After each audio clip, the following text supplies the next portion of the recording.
Welcome to the Quiet Strength Podcast, Fathers in a Failing World. I'm Giacomo Knox. We live in a time when the role of fathers is often misunderstood, sometimes ignored, and occasionally even ridiculed. Yet throughout history, strong fathers, sometimes loud but often quiet, have held families, communities, and entire civilizations together. This podcast explores that quiet strength. Each episode brings together thoughtful conversations about fatherhood, responsibility, faith, forgiveness, and the challenges men face in raising the next generation. Some of these conversations are inspired by research, history, and emerging technology that helps us explore important new ideas in new ways. This is an independent production, built by people who believe that strong families and strong fathers still matter. As the show grows, we are always interested in connecting with organizations and partners who want to help us support meaningful conversations about fatherhood and legacy. But at the heart of every episode is a simple question. What does it mean to be a good father in a world that sometimes feels like it's falling apart? This is the Quiet Strength Podcast. Let's begin.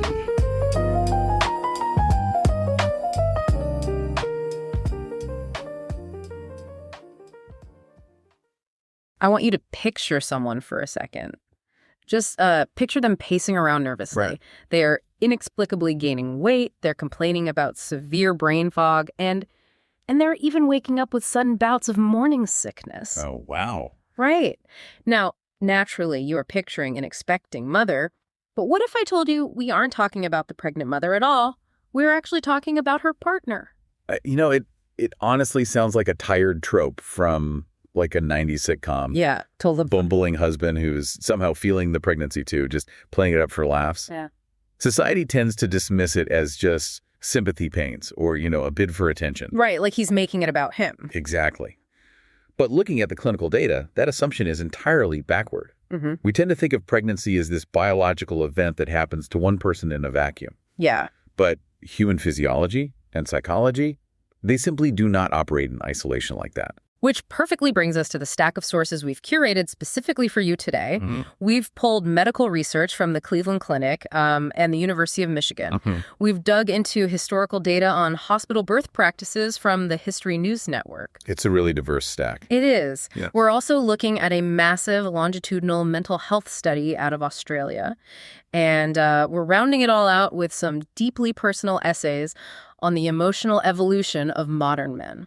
And the scope of this research is intentionally broad, spanning biology, history, psychology, and just the plain old reality of human experience. Because the mission of this deep dive is to unpack something that often goes completely unnoticed. Yeah. The hidden, profound transformation of becoming a father. We treat fatherhood like it's just this purely social milestone. Right, like a checklist. Exactly. You get a card, you buy a crib, boom, you're a dad.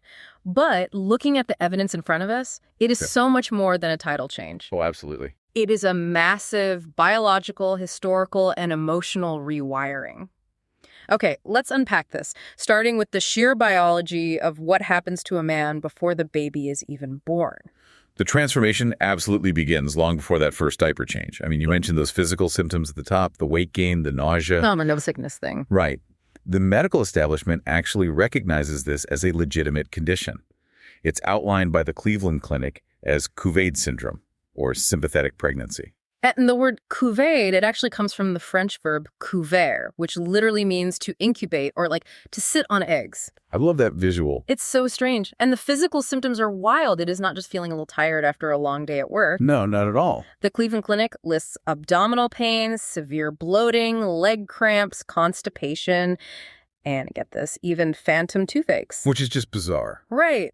And Wow. we aren't talking about a rare 1 in a million medical anomaly here. One comprehensive 2007 review noted that Couvaide syndrome affects up to 97% of non-pregnant partners worldwide. Which is an incredibly high number. 97%. It spikes during the first and third trimesters, which perfectly mirrors the most physically taxing parts of the actual pregnancy. Yeah, exactly. Furthermore, the research points out this applies to same-sex partners as well. And see, the inclusion of same-sex partners reveals a lot about the underlying mechanism of how this works. Yeah. It tells us Kuvaid isn't just, some quirk of male biology triggered by a female partner's pheromones or something. Right. It's actually a deeply psychosomatic response. Mm-hmm. The brain's empathy centers are firing so intensely that they trigger a cascade of physical stress responses in the body. So the empathy is essentially making them physically ill. Basically, yeah.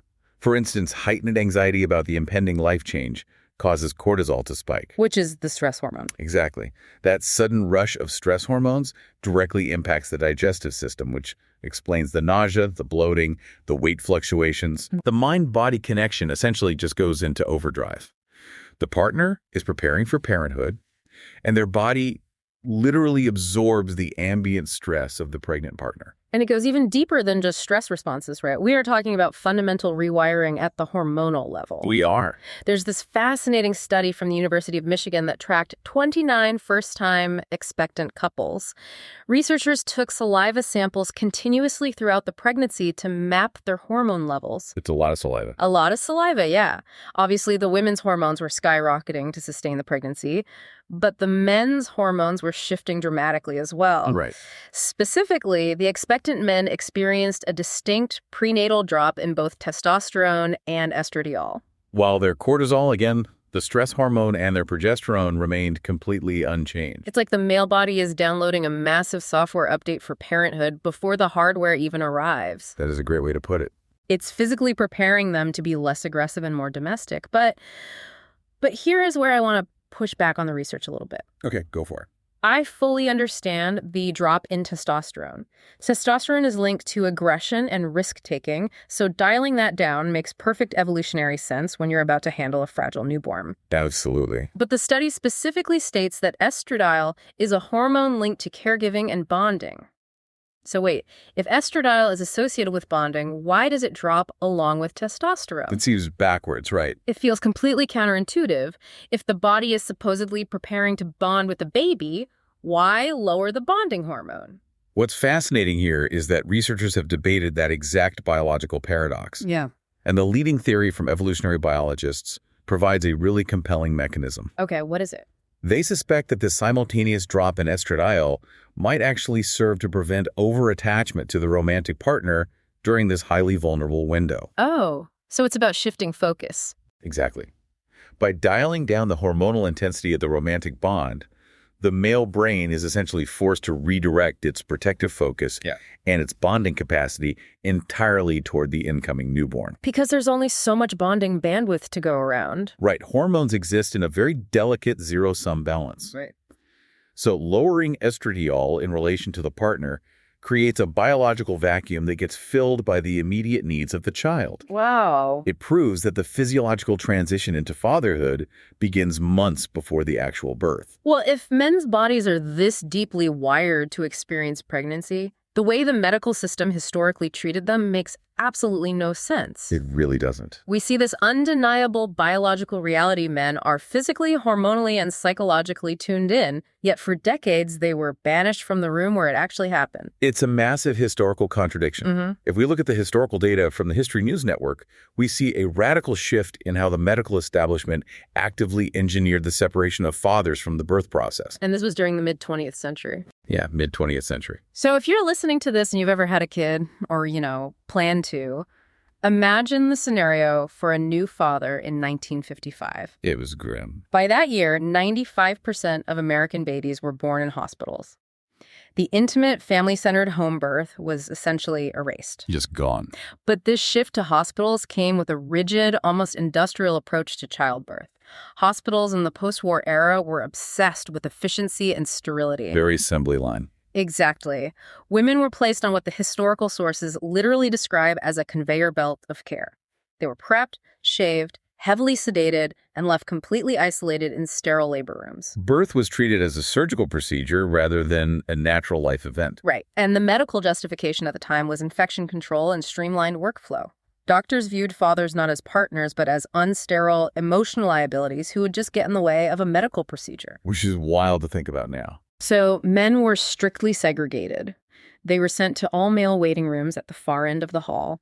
They were expected to just pace the floors, smoke endless cigarettes, and anxiously wait for a doctor to eventually emerge and deliver the news. The system completely stripped them of any active role. It's wild to think of the mid-century hospital as an exclusive club where the bouncer is an obstetrician, actively keeping the dad out of his own life-changing event. Right. The doctor says you're not on the list. Exactly. He has all these hormones shifting, his empathy centers are firing, he might be physically recovering from Cuvade syndrome, and he is told to go sit in a smoky room and read a magazine while his entire world changes down the hall. But you can only compress a spring so much before it snaps back. Very true. By the late 1940s and through the 1950s, men started to actively rebel against this medical authority.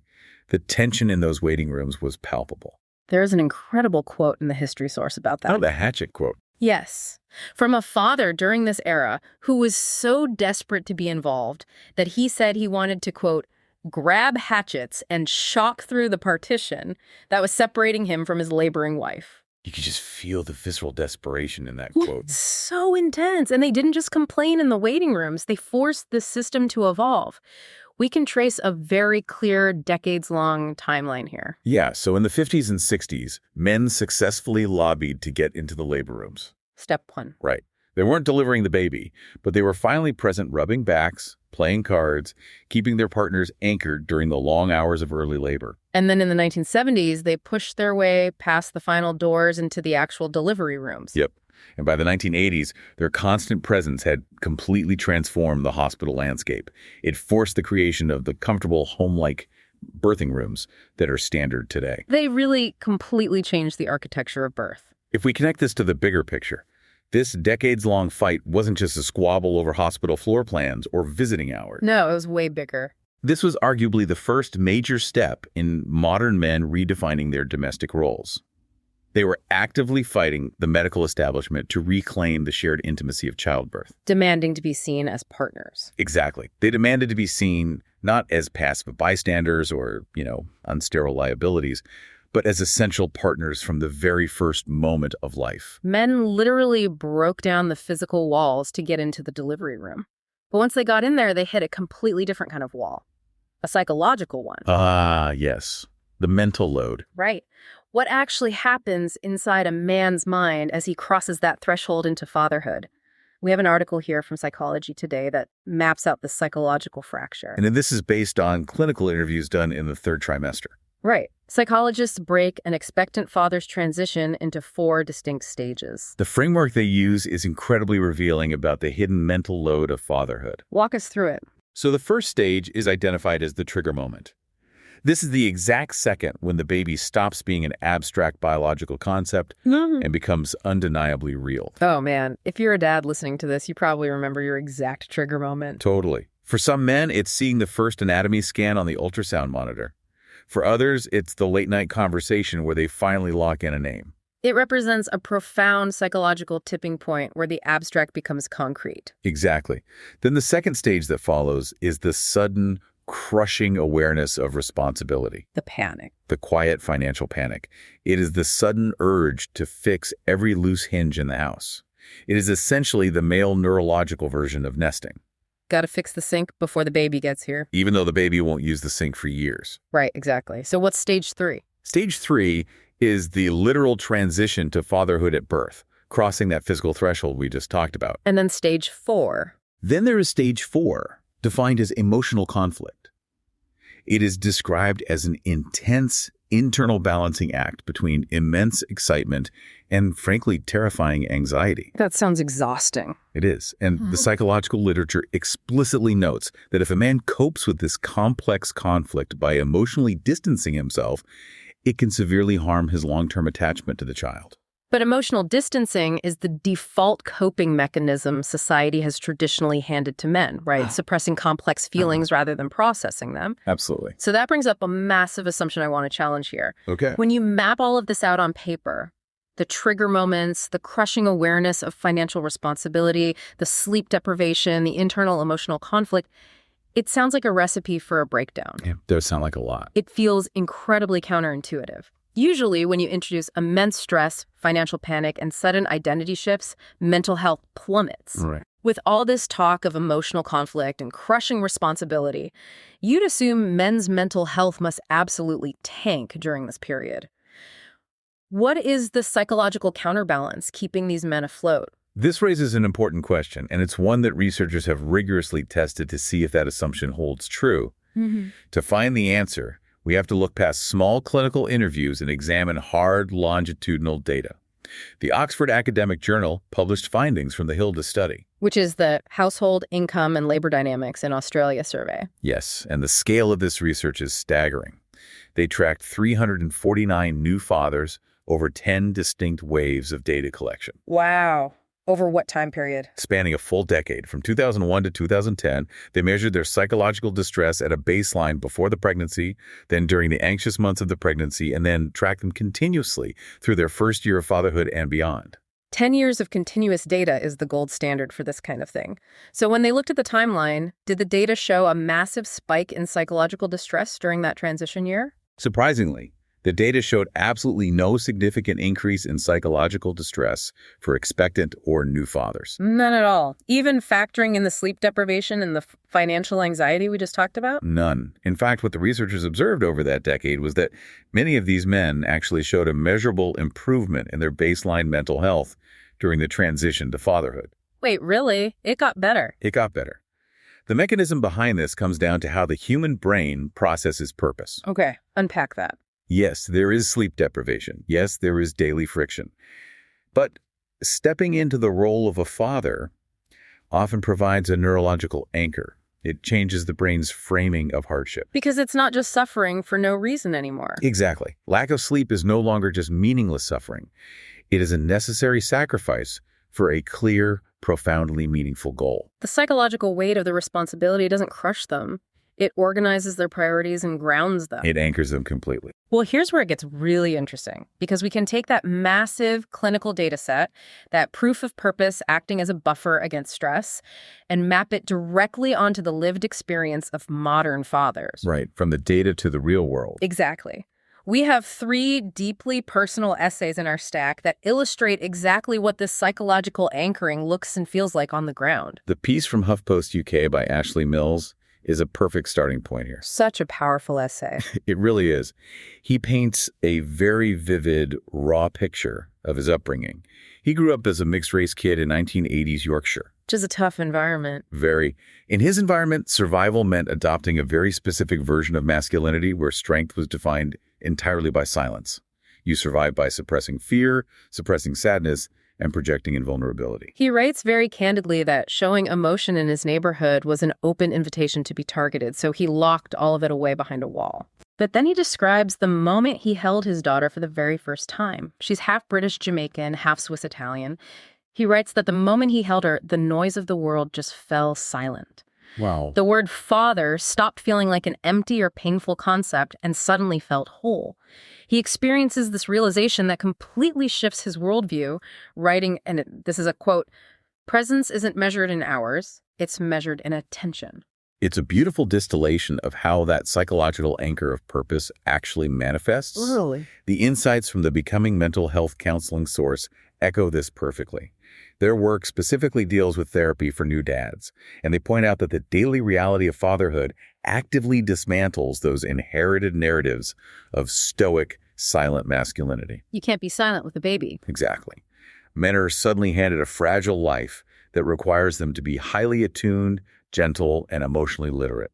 I love how the counseling literature frames this evolution. It isn't about losing your masculine strength, it's about fundamentally expanding it. Expanding is the perfect word. Think about the metaphors we use. For generations, masculinity was treated like a load-bearing wall. It had to be rigid, impenetrable, and unmoving to hold the house up. Right. And if it bent, the house collapsed. Exactly. But fatherhood requires a man to be a shock absorber. You can't be rigid. You have to be flexible enough to absorb the child's emotional bumps and the daily chaos without breaking. It's a great analogy. For generations, men were taught that showing emotion was like showing a chink in their armor. But fatherhood reveals that they were wearing the wrong armor all along. Vulnerability actually is the strength. And redefining what it means to be a protector changes the entire trajectory of a man's life. It changes everything. The essay by Tim Shahan from Unassailable Gospel tackles this exact redefinition of purpose, using a very specific piece of pop culture as a framing device. Oh, the movie Mr. Holland's Opus. Yeah. Such a great film. Richard Dreyfuss plays a composer who reluctantly takes a job as a high school music teacher just to pay the bills. Right, it's supposed to be temporary. His entire goal is to buy enough time to write his great symphony, his magnum opus. But life happens.